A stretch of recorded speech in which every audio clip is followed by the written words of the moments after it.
You're listening to Hawk Talk with former Seahawks wide receiver Michael Bumpus. Powered by Seahawks.com. Now, here's your host, Nasser Kyobe. Welcome to another edition of Hawk Talk. The Seahawks getting ready to take on the Atlanta Falcons from Atlanta this weekend. He's Michael Bumpus. I'm Nasser Kyobe, ready to get you ready for Thursday night. ATL, shouty. I'm going to get it jumped off right away because we got some good news, Bump. Yeah. Some good news. We got a little injury update. We got people returning to practice.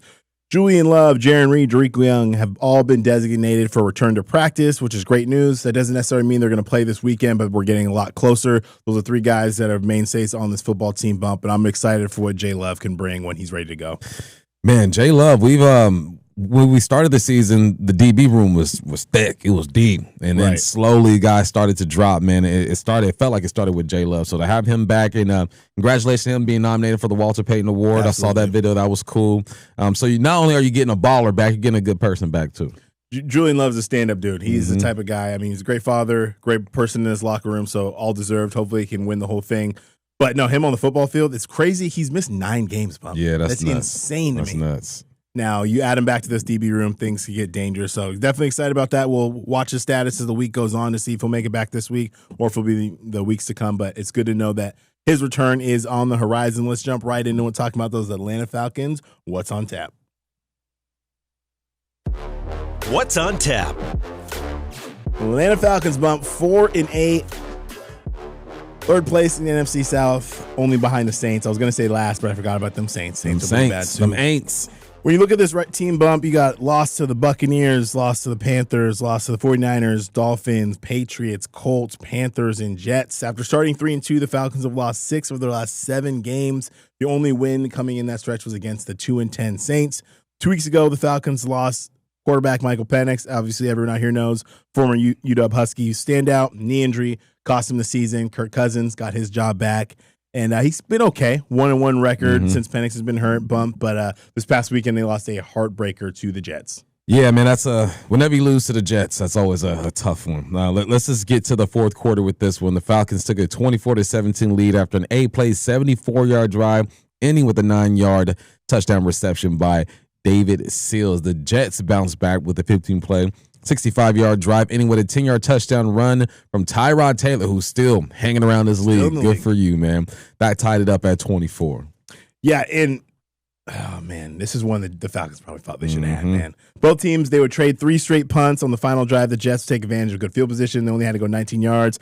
Kick the game-winning field goal from Nick Folk, a 56-yard game winner. Crazy thing about this, he was teammates with Coach Glenn. Yeah. That's how long this man has been in the league. Nick Folk, we played soccer against each other growing up in California. That is wild. Nuts, man. I can't believe he's still playing. Doing his thing, man. But in that game, obviously, the Falcons going to lose this game. But Kirk Cousins, he was 21-33, 234 yards, 1 touchdown, 0 interceptions. Cousins did set a couple records, though. He has now 291 career touchdown passes, passing Hall of Famer Johnny Unitas for 17th all-time. Also in that game, Bijan Robinson, he's balling, dude. We're going to talk a lot about him. 23 carries, 142 yards, 1 touchdown. Also had 51 yards on 5 receptions. He's an absolute dual threat. He can kill you there. Kyle Pitts, 7 receptions, 82 yards. And for the Jets, Tyrod Taylor, 10 of 33. Yikes. 172 yards, 1 touchdown. Breece Hall did his thing. Jets find a way to win, but the Falcons bump. We're going to talk a lot about this. I look at this team. I even look at the numbers. Some of these numbers are bad. They should not be 4-8. They shouldn't. There's a lot of talent over there, man. A lot of talent. But you got to put it all together. You can have all the talent in the world, but you got to be consistent.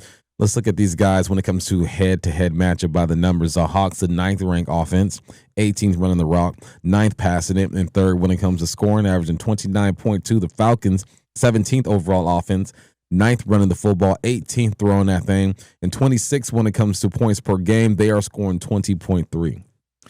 Yeah, they have a tough time getting in the end zone. That's their huge thing. I mean, they're doing okay. They're middle of the pack, other stats. 26th, though, in points, not good. Looking at defensive numbers, the Seahawks are up to 6th in the NFL in yards per game, 289. Second best rush defense in the NFL, only allowing 88 yards per game. 11th, allowing 200 passing yards, and 3rd in points allowed per game at just 18. The Falcons, they're 15th overall in total defense, 25th when it comes to stopping the run, 8th when it comes to stopping the pass, and 17th in points per game. Interceptions, Seahawks have 13, the Falcons have 9. And again, they bring pressure. We're going to get into that. They're you just look at them and you go, man, 4-8. I still can't get off that, but it is what it is. National Football League, lose your starting quarterback, you still got to produce. Yeah, it's about. I was talking to a Boyle today, and I'm like, it's just about connecting the dots. Like, you can connect 3 dots and skip the 4th one. Now you're starting all over again. That's what I see when I feel when I watch this team play, is that they just can't put enough drives together and defensive stops together. Team can't get right. Is that what we're saying? Can't get right. Yeah, with talent, lots of talent. Man, we'll see if Raheem Morris can get things going over there. But let's take a look at these two teams. Know the history. Know your history. Seahawks lead the all-time series 13-9, 13-7 in the regular season, 0-2 in the postseason. Most recently, these teams played last year in October. Seahawks snapped a 3-game losing streak at the time, beat the Falcons 34-14. Hawks jumped out to a 10-point lead. Ken Walker had a big touchdown. DK Metcalf had a big touchdown before the half. They're up 17-7. Drake London had a pretty good game against the Seahawks. He made it a 3-point game. Then Ken Walker in the second half, he had a 17-yard touchdown. And then, Mafe had a strip sack. Derek Hall picks up, runs it back for a touchdown. Seahawks get the job done. And cool thing about that game is that was Kyobe Bryant's first real start at safety. Remember, Rashawn Jenkins was the starter to begin the season. He took over Josh Jobe, so got some play time in that game as well, which was pretty cool. JSN also had a 35-yard pass to DK Metcalf. I don't know if you remember that. I do. Where DK had to go up and get it at the end of that. But, yeah, interesting game there. And when you look back at it, Kirk Cousins for the Falcons, 24-25, 232, 1 touchdown, 2 interceptions.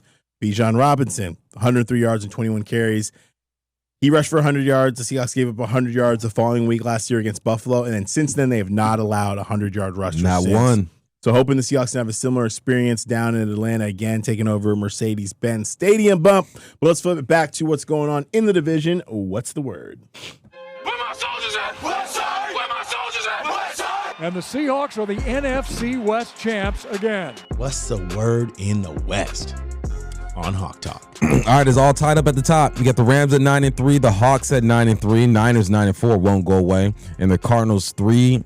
The Rams and the Seahawks are tied at 9-3 at the top of the NFC West for the best record in the NFC. The Chicago Bears had the number 1 seed at the moment because of their conference record. The Rams had the tiebreaker over the Seattle Seahawks because of that head-to-head win, but we all know that rematch is coming up Thursday night. Take care of this one.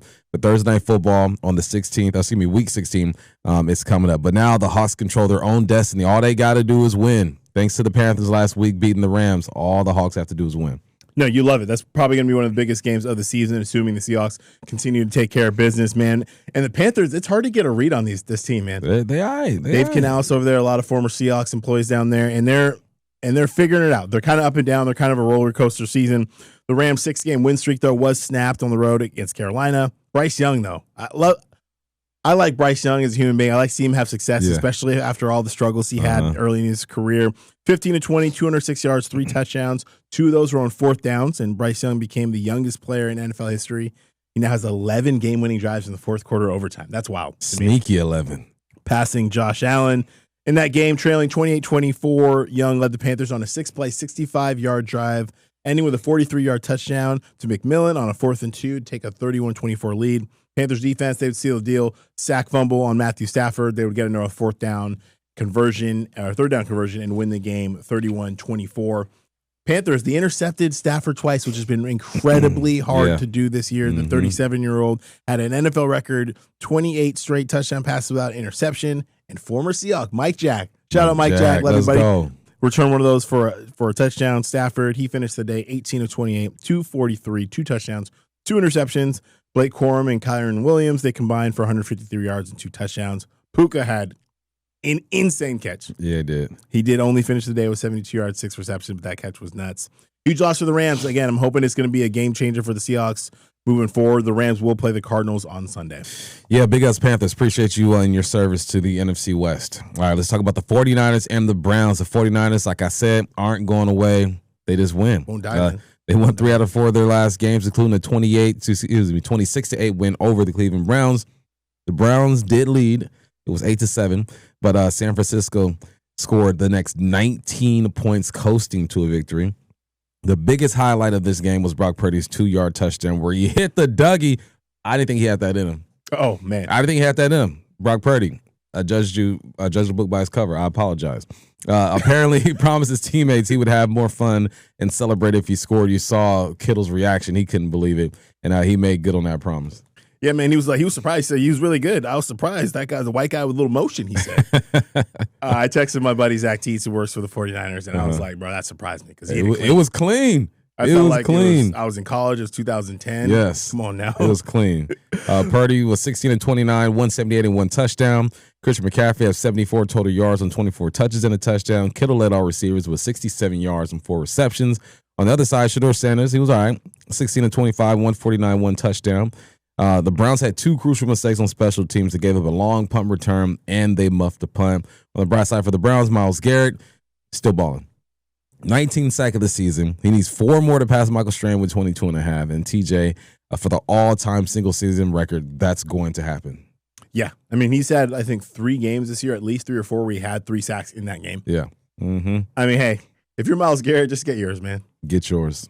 That's all you can do.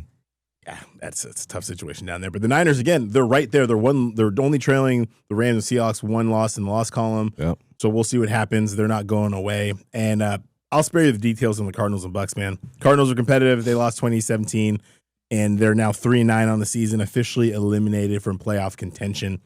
But Cardinals, if you're listening, your job is not done. You play the Rams twice, okay? Contribute. Y'all can't go anywhere, so help us out. Contribute. That's all I'm saying. Pull your part. Let's flip things back to these Atlanta Falcons who are playing on Sunday. Time to man up. Hey, who you got? Who you got? You know what time it is. Man up. Man up, brother. Man up. Man up on Hawk Talk. We always start with the quarterbacks, and that's going to be no different this week. Looking at Kirk Cousins taking on the Seahawks defense. And Kirk Cousins, man, he's been on a hell of a journey. Yeah.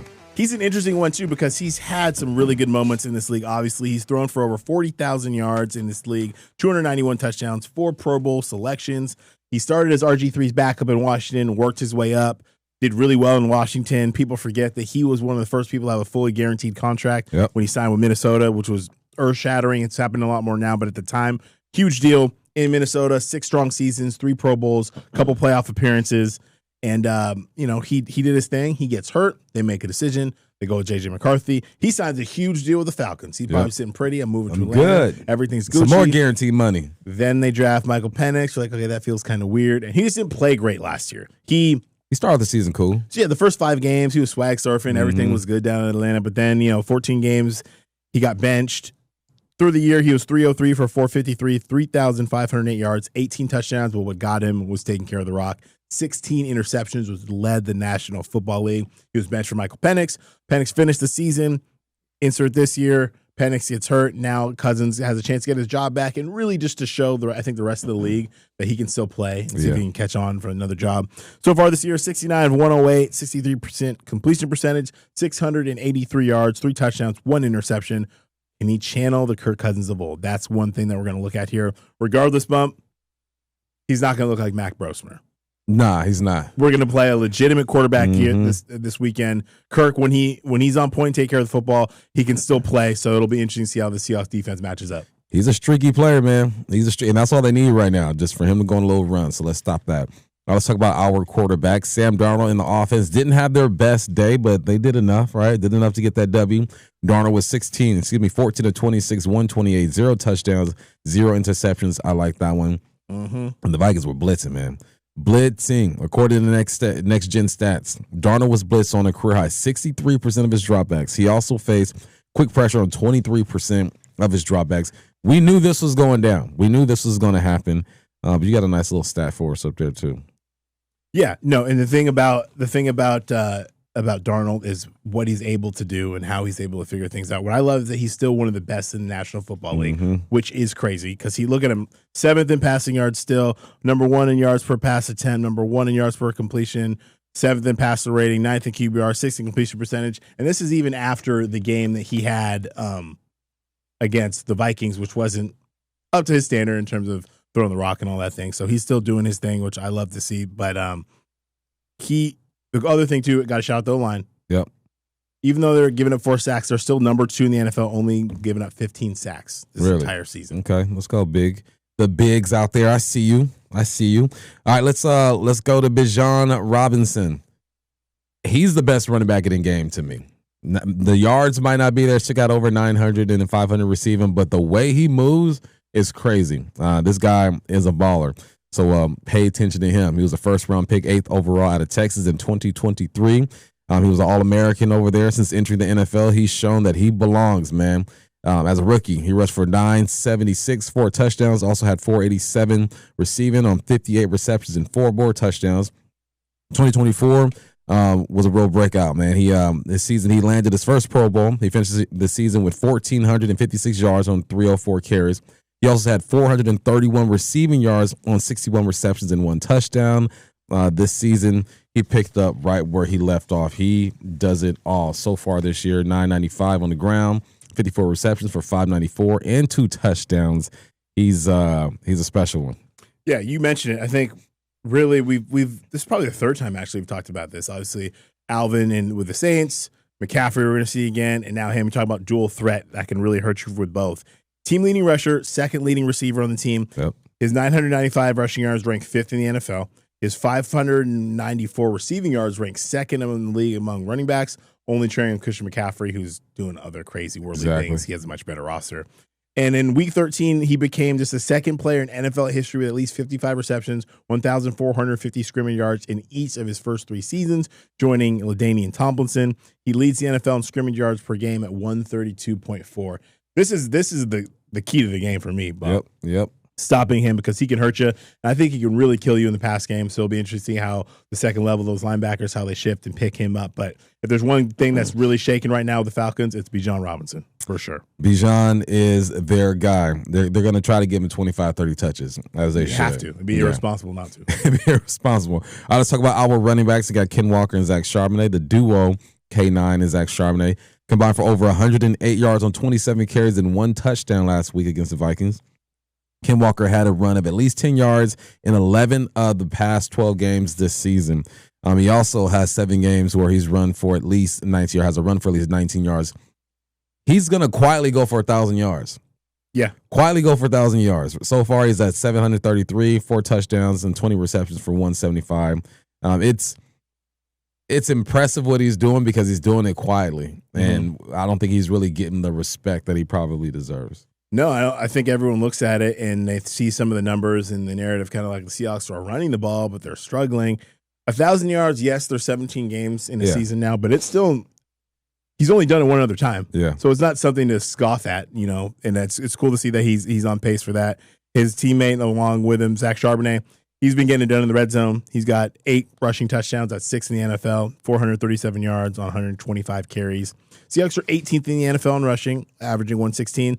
Falcons defense, they'll bump. They're struggling a little bit. They're 25th, allowing 131 yards per game. So it'll be interesting to see if the Seahawks can get this part of the game going. And it's more about, for me, can they have the really big explosive, the 40-yard run, the 50-yard? We've seen a couple where Ken is like a shoestring away from making a really breaking one out. So hoping he can get one of those this week to kind of up those rushing numbers a little bit. All right, they got a couple guys over there. Drake London, we're still trying to hear if he's going to play or not. It feels and looks doubtful for the Atlanta Falcons. And you also have him and Kyle Pitts. So Drake London, I called one of his games when he was in college against SC against Colorado, I believe. And he just he went nuts, man.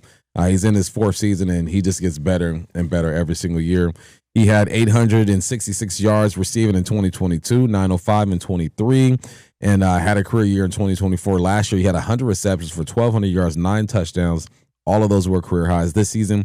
London's still having a great year, on pace to have another 1,000-yard season despite missing the past 2 games. So far this year, 60 catches, 810, and 6 touchdowns. His 810 ranks 9th in the NFL. Yeah, he's top 10 player. He'd be higher on that list if he had missed those 2 games. Yep. Raheem Morris, you mentioned it kind of day to day. I think it's hard to speculate. We'll see if he's out there. If he's out there, he's definitely enemy number 1 in terms of the receiving core. And then another guy I want to look at, talking about pass catchers, he's a tight end, Kyle Pitts, number 8 for the Falcons. First-round pick, 4th overall, 2021 draft. As a rookie, 68 receptions, over 1,000 yards, 1 touchdown, goes to the Pro Bowl. Since then, the numbers haven't been – I wouldn't even say haven't been great. The numbers have not been to where people's expectations are. Because if you have a season with 600-plus receiving yards as a tight end in the National Football League, that's good. Mm-hmm. But when you're drafted 4th overall and they saw what he did at Florida, I feel like he's never hit expectations. Every time you listen to people from Atlanta or whoever it is, they're not really sure what to make of him. Are they going to What are they going to do with him moving forward? What is his future with the team? We'll see about that. With London out, though, he kind of picked up the slack a little bit against the Falcons. Yeah. He had 82 receiving yards on 7 receptions. That was a high for this season. So it'll be interesting to see him. I went back, tried to watch as much film, because you look at him, it almost feels, I'm not going to call him Jimmy Graham, but more of a tight end that's a receiver. Yep. He still puts his hand in the ground. He's still mixing it up there, but he's definitely a playmaker. He can hurt you if you allow him to. We just haven't seen that. But again, tight ends, I feel like if there has been a weakness in the Seahawks defense, tight ends have been able to leak out, get some leaky yardage. So Kyle Pitts is definitely one to be watching out for. Put your hands on him. Put your hands on him. All right, let's talk about our receivers, Jason, Cooper Kupp, and Rashid Shaheed. Jason continues to be the best in the game, but he had his first game where he didn't have at least 79 yards. So you can look at that and make what you want. Man, is he still the guy? Can he still still be the a guy. number one receiver in this league, Bump? Still the guy. Okay. When I watched the game, it wasn't like they were double teaming JSN. His safety was over. He's getting a bit more attention, as he should. It was more about the pressure they were bringing it, and that allowed JSN, or didn't allow his routes to develop. So that's what I saw. So I wonder if we'll see some of that. So, but despite the quiet performance, JSN, he still passed Corin Robinson for 10th place on the Seahawks all-time receptions list with 245. He also passed Joey Galloway for second place for most received yards in the player's first 3 seasons with 3,094. JSN has already set single-season receiving yards record with 1,336. He beat DK Metcalf. He set a career high with 7 receiving touchdowns, and he also has 8 100-yard games this season. He leads the NFL in yards. He leads the NFL in yards per game. He leads the NFL in 15 yards per touch. He's tied for 4th when it comes to yards per reception. He's just doing his thing. And here's a cool other thing I saw from Next Gen Stats. Despite not catching a single downfield pass last week, Jason's 961 yards on such throws this season are still 324 yards more than the next closest player. Come on now. So he is still obviously that guy, and I'm interested. I'm expecting, calling it out right now, he's going for 150 this week. 150. He's going to have another huge game. I'm telling you that right now. They got some good corners over there, but they are not seeing a guy of Jason's caliber, so we'll see there. Cooper Kupp, great interview he was on with the huddle with you guys earlier today. Love Cooper, love what he brings to this team as a leader in the locker room and on the field. He can still play. He's got 34 receptions, 438 yards, 1 touchdown. He's quietly doing, like you said, what you thought he was going to do. Mm-hmm.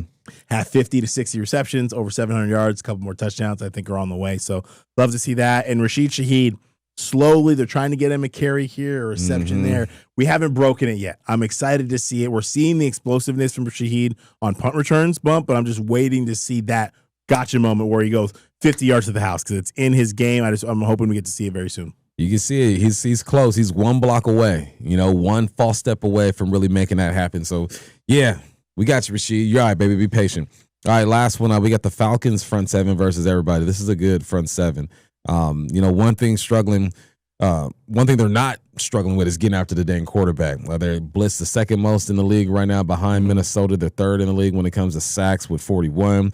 You got 1, 2, 3, 4, 5 guys with over at least 3.5 sacks. You got 2 guys with 5 sacks, 1 with 6. This defensive line can't get after it. No question about it. And that's the thing. The damage up front, they're consistent. They have 15 players, Bump, with at least half a sack. Only Denver and the Seahawks who have 17 who have more. So that just shows you, it's linebackers, it's corners, it's safeties. The 2 rookies you mentioned, Walker and Pierce Jr., who they drafted this year, both have 5 sacks, both have at least 4+ TFLs. So when you look at the front 7, they're doing damage. And then Ellis is a tackle machine, 82 tackles, 3.5 sacks. So it'll be interesting to see. But the Seahawks offensive line, I brought up protection a little bit earlier. This is a cool stat about Gray Zabel. Again, Next Gen Stats coming through with this. Gray Zabel has allowed the 5th lowest pressure rate at 4.7% of any left guard with 200+ pass blocks and is one of just 3 players to not allow a sack. Let's go. I mean, I knew he was going to be good, but I know it was going to be that good off top. Right off top. No, I love what we're seeing there. Obviously, and last week wasn't a technique thing, Bump. You can attest to that. The sacks that were given up. Yeah. It'll be interesting to see how they bounce back. Obviously, the Falcons are not what the Vikings do. Different coordinators. They're not. Flores approaches the game a different way, but it'll be interesting to see how the pressure dialed up and how the Seahawks combat it because it's a copycat league, right? I think Mike McDonald talked about that throughout the week. In a copycat league, Bump, if something's successful or something's not successful, teams are going to try that every weekend You're until gonna you see it say, I again. can stop it. Yep, you're going to see it again. And it's already in their DNA to blitz a lot anyway. So now they might mix it up a little bit and take some pressures from Mr. Flores over there.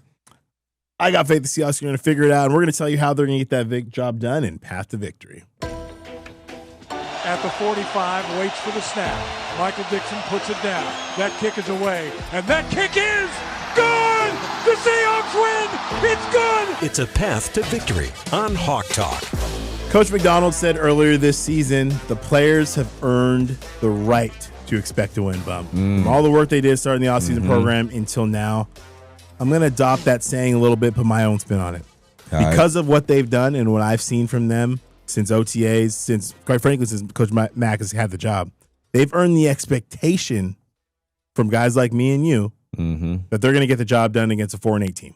Yeah. Because we can expect that because of what our eyes have seen. And they put in the work. They're a better football team, and I think we're going to see that. And this game's going to start up front, Bump. Sam Darnold, Seahawks offense under heavy pressure. We were just talking about that against the Falcons. I expect more of the same on Sunday. They're going to need to keep Darnold clean and give him time in the pocket. And if he gets time, maybe he'll allow Jason to keep chasing that record. Calvin Johnson, man, he needs a big game to kind of keep on pace with that. We also need them to keep improving with this run game. The Falcons are 25th in NFL in rush defense. Let's get Ken Walker going early. And defensively, man, Kirk Cousins, just make it hectic for him. The thing about this defense is you don't have to bring pressure to get pressure, right? They do things a bit differently over there. So, yeah, you're not playing that rookie like you were playing last week. This is a pro, so get after him and Kirk Cousins. Yeah, and he's not someone he's not gonna be a Cam Ward in the sense of getting out of the pocket. Yeah. Kirk Cousins does not move like that, which is a scary thing going against this defensive front. So we'll see that happens. But you got to play well, you got to show up. And contain Bijan Robinson. We talked about this from the jump. He is the best player on the field for them, I think, without question. He can hurt you in a lot of different ways. You got to be a sure tackler. You got to break down 11 hats of the football, which we've seen a lot this year, so I'm not as worried there. But he's the guy that has to be stopped. Yes, sir. Then what else they got? Eliminate Drake London. Is Drake going to play? If Drake plays, eliminate him. Drake is a tempo type of receiver. He's not Blazer. He's not going to beat you with speed, but he is a route runner. He knows how to move you. And then Kyle Pitts, he's kind of like that matchup type of guy, right? You know, but we have the most versatile defensive player, I think, in the league right now in Nick Emanwari. So, yeah, win those matchups, man. Let's go get it. Yeah, this is another game again. The Seahawks should take care of business. They're the favorite because of what they've earned. And I'm really excited. Obviously, me and you can look past it. This team is not. Big game against the Falcons this weekend. You do that, things get really interesting. Starts to get fun. You got the Colts at Lumen Field. You got the Rams at Thursday night. Yeah. Panthers, 49ers. The Seahawks team is building something special. We're going to take you along this entire ride. Hopefully it ends down there in that place, Santa Clara. We'll see. That's just me and you. I'm just I already talking. booked my hotel. We good. Have you? Yeah. Good? Okay, can I room with you? Yeah, got you. We good? Yep. He's Michael Bumpus. I'm Nasser. Hopefully we'll be talking to you guys on Monday about a Seahawks victory. This has been Hawk Talk.